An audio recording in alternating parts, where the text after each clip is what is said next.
बिस्मिल्लाहिर्रहमानिर्रहीम। अस्सलाम वालेकुम my dear students. Chapter number 10 optical instruments. पिछले लेक्चर में हमने इस चैप्टर में इस्तेमाल होने वाले कुछ बेसिक कंसेप्ट्स थे उनके बारे में डिस्कस किया था और किस तरह से इमेज फॉर्मेशन होती है और इमेज रियल होंगी या वर्चुअल होंगी उनके बारे में हमने काफ़ी लंबी चौड़ी डिस्कशन की थी।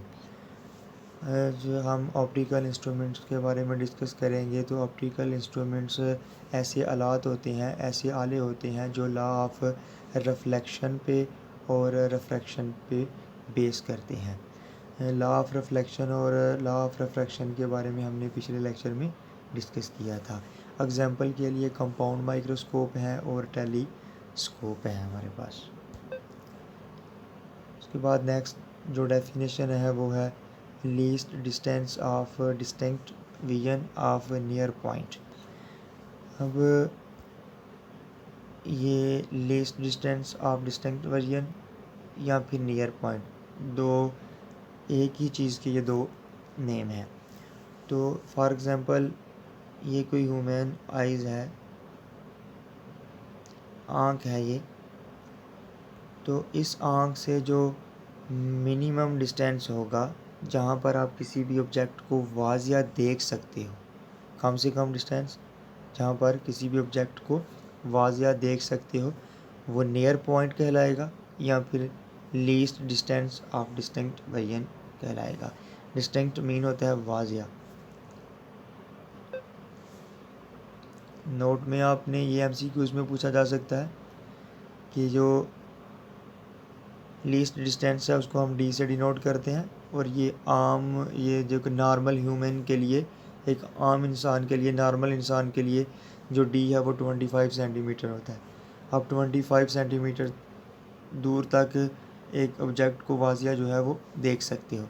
लेकिन जब आप ऑब्जेक्ट को अपनी आंख के करीब लेके आ रहे हो, आप सपोज़ कर लो कि आप अपने हाथ को, हैंड को पकड़ के जब आप अपनी आंखों के करीब लेके आते हो, बिल्कुल करीब ले आते हो, तो आपको अपने हाथ पे कुछ भी सही तरह से नज़र नहीं आ रहा होता। इसी तरह जब आप कोई बनने वाली जो इमेज होती है उसको अपनी आँखों के करीब, मतलब डिस्टेंस बहुत ज़्यादा कम करते जाते हैं, तो वो ब्लर्ड हो जाती है, ख़राब हो जाती है। तो एज के साथ साथ ये लाइन जो है वो मोस्ट इम्पोर्टेंट है एमसीक्यूज़ के लिहाज से, कि एज के साथ साथ जो नियर पॉइंट की लोकेशन है वो चेंज होती जाती है। आप ये कह लें कि इंक्रीज़ हो जाती है। जैसे जैसे कोई बूढ़ा इंसान बूढ़ा होता जाता है, ये नियर पॉइंट जो है वो बढ़ता जाता है। जैसे 25 है तो वो 30 हो जाएगा, 35, इस तरह से जो है वो बढ़ता जाएगा। उसके बाद जो नेक्स्ट डेफिनेशन है वो है मैग्नीफिकेशन, या फिर हम इसको लीनियर मैग्नीफिकेशन भी बोलते हैं। तो इस डेफिनेशन को हम डायग्राम से समझेंगे। ये नहीं है, ये जो ऊपर मैं ये लगा रहा हूँ ये नहीं है, ये एरो तक है। ये कोई ऑब्जेक्ट पड़ा हुआ है, वही रे डायग्राम हम इस्तेमाल करेंगे। आगे कन्वेक्स लेंस पड़ा हुआ है, दो रेज़ लेंगे इमेज फार्मेशन के लिए, इसको फोकस पॉइंट में से गुजारेंगे और दूसरी रेज़ को लेंस के मिड में से गुजारेंगे और यहाँ जहाँ पर जाके ये दोनों लाइंस मीट करेंगी वो इमेज का डिस्टेंस होगा, वो साइज़ ऑफ द इमेज होगा। तो कहता है कि इमेज का ratio, size of the image कि जब आप रेशो ले लोगे साइज़ ऑफ द ऑब्जेक्ट के साथ तो आपको मैग्नीफिकेशन मिलेगी। दोबारा से सुन लें, size of the image, ratio, the ratio of the size of the image to the size of the object. Image और साइज़, सॉरी, इमेज का साइज़ और ऑब्जेक्ट के साइज़ की जब आप रेशो ले लोगे तो आपके पास मैग्नीफिकेशन है। और आपने इमेज के डिस्टेंस को क्यू से ज़ाहिर किया हुआ है और ऑब्जेक्ट का जो साइज़ है उसको पी से ज़ाहिर किया। आप इसको एक और तरह की डेफिनेशन से भी पढ़ सकते हो, इसकी एक और मज़ीद डेफिनेशन भी कर सकते हो। अगर आप डायग्राम में देखें तो ये रेशो है किस किस की, डिस्टेंस ऑफ द इमेज की from the lens and distance of the object from the lens. तो the ratio of the distance of image from the lens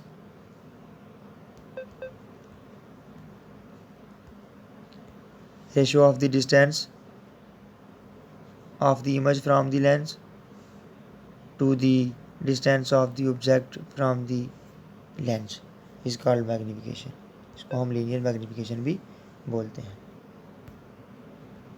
इसके बाद बहुत ही इम्पोर्टेंट डेफिनेशन है एंगुलर मैग्नीफिकेशन की, और ये आगे चैप्टर में जाके इस्तेमाल होगी। तो इसको समझने के लिए आप डायग्राम की हेल्प लेंगे। वो डायग्राम आपने नहीं बनानी, बस समझ लें। ये एक ह्यूमन आइज़ है, यहाँ पर कोई ऑब्जेक्ट पड़ा हुआ है, ये कोई ऑब्जेक्ट पड़ा हुआ है। ह्यूमन आइज़ को देखेगी, ये कोई एंगल बना रही होगी, इसको हम कह देते हैं कोई एंगल है अल्फ़ा, मैं बाहर बना रहा हूँ, ये अल्फ़ा एंगल है। अब हमने कोई भी इंस्ट्रूमेंट आगे नहीं रखा हुआ, ऑप्टिकल डिवाइस कोई नहीं है। अब वही आँख जो है, इसके आगे हम कन्वेक्स लेंस रखेंगे तो इमेज थोड़ा बढ़ जाएगा, और अब जो एंगल बनेगा वो बीटा है। कहता है जब आप बगैर आँख के देख रहे थे वो अल्फ़ा एंगल, बगैर लेंस के देख रहे थे, ऑप्टिकल डिवाइस के बगैर देख रहे थे तो अल्फ़ा एंगल बन रहा था। अब आपने लेंस लगाया तो कोई एंगल बन गया बीटा। जब आप लेंस के थ्रू देखोगे उस एंगल की रेशो, जब आप लेंस के बगैर मतलब आम आँख से देख रहे हो उस एंगल की रेशो ले लोगे तो वो मैग्नीफिकेशन एंगुलर मैग्नीफिकेशन कहलाएगी। The ratio of the angle subtended by the image as seen through optical device. कहता है ये रेशो है जब आप किसी ऑप्टिकल डिवाइस से किसी इमेज को देख रहे हो, देन जो एंगल बन रहा है। सबटेंडेड मतलब एंगल, एंगल सबटेंडेड का मतलब जो एंगल बन रहा है। To the subtended by the object at the naked eyes. जब आप बगैर किसी लेंस की मतलब सिंपल आँख से देख रहे हो, देन ऑब्जेक्ट के साथ जो एंगल बनेगा उसके साथ जब आप रेशियो ले लोगे तो वो एंगुलर मैग्नीफिकेशन है। दोबारा सुन लें, जब आप लेंस के थ्रू देखेंगे देन जो एंगल बनेगा उस एंगल की रेशियो ले लें। जब आप लेंस के बगैर किसी ऑब्जेक्ट को देख रहे हो देन उसके साथ उसका जो एंगल बनेगा उसके साथ आप जब रेशियो ले लोगे तो वो एंगुलर मैग्नीफिकेशन है। यहाँ पर जो अल्फ़ा है वो एंगल वो है जब आप आम आँख से देख रहे हो किसी भी ऑब्जेक्ट को तो जो एंगल बन रहा है वो अल्फ़ा है। और बीटा जो है जब आप किसी ऑप्टिकल डिवाइस के थ्रू किसी नियरेस्ट पॉइंट पर किसी इमेज को देख रहे हो या किसी ऑब्जेक्ट को देख रहे हो तो देन बीटा एंगल बन रहा है। उसके बाद जो नेक्स्ट डेफिनेशन है वो है रिजॉल्विंग पावर की। ये भी इम्पोर्टेंट डेफिनेशन है। तो रिजॉल्विंग पावर वो चीज़ है, किसी भी इंस्ट्रूमेंट की वो एबिलिटी है, वो सलाहियत है जो किसी माइनर डिटेल्स को रिवेल करके मतलब बड़ा करके अंडर द एग्जामिनेशन आपको वाज़ेह करके दिखाने की जो एबिलिटी है किसी भी इंस्ट्रूमेंट की, उसको हम रिजॉल्विंग पावर बोलते हैं।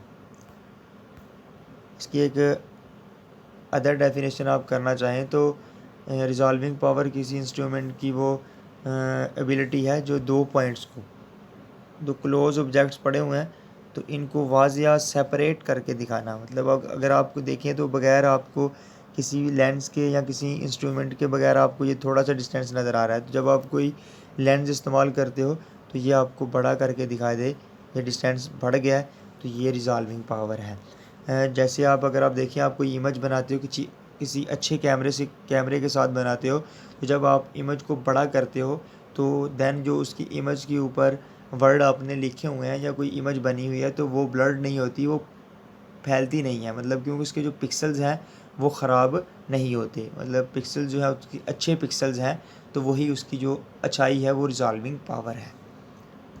उसके बाद उसकी जो मैथमेटिकली है रिजॉल्विंग पावर की, जो मैथमेटिकली फार्मूलाज हैं वो 3 डिफरेंट फार्मूलाज आज हम पढ़ेंगे।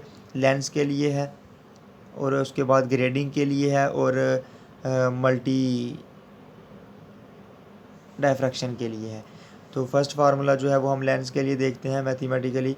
तो जो रिजॉल्विंग पावर होती है वो रेसिप्रोकल होती है मिनिमम एंगल ऑफ रेजोल्यूशन की। Resolution minimum angle of resolution क्या मतलब है? Alpha minimum. इसका क्या मतलब है? आप समझ लें कि दो क्लोज लाइट सोर्स हैं,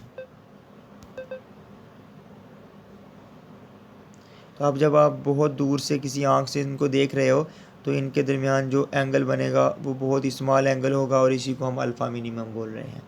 मतलब जब दो लाइट सोर्स आ रहे हैं तो जब हम इनको दूर से देखेंगे तो हमें कोई एक ही नज़र आएगा, लेकिन इन दोनों एंगल्स के दरमियान जो कुछ दोनों लाइट सोर्स के दरमियान जो एंगल बनेगा मिनिमम, वो अल्फ़ा मिनिमम है।